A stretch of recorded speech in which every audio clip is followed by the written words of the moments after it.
എല്ലാവർക്കും പുതിയൊരു വീഡിയോയിലേക്ക് സ്വാഗതം. ഇന്ന് നമ്മൾ തയ്യാറാക്കാൻ പോകുന്നത് ഇഞ്ചിക്കറിയാണ്.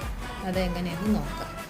400 ഗ്രാം ഇഞ്ചി കഴുകി വൃത്തിയാക്കി ഇതുപോലെ ചെറുതായി അരിഞ്ഞെടുത്തത്, കുറച്ച് ഉള്ളി അരിഞ്ഞത്, കുറച്ച് പച്ചമുളക്, വേപ്പില, ഒരു മുറി തേങ്ങ ചിരണ്ടി വെച്ചത്, ആവശ്യത്തിന് പുളി വെള്ളത്തിലിട്ട് വെച്ച്. ഇത് വെച്ച് എങ്ങനെ തയ്യാറാക്കണമെന്ന് നോക്കാം. അതിന് ആവശ്യമായ കുറച്ച് വെളിച്ചെണ്ണ ഇഞ്ചിട്ട് നല്ലപോലെ ഒന്ന് മൂപ്പിച്ച് കോരിയെടുക്കുക. നമുക്കൊരു പാത്രത്തിലേക്ക് കോരി മാറ്റാം. തേങ്ങ വറുത്തെടുക്കാം.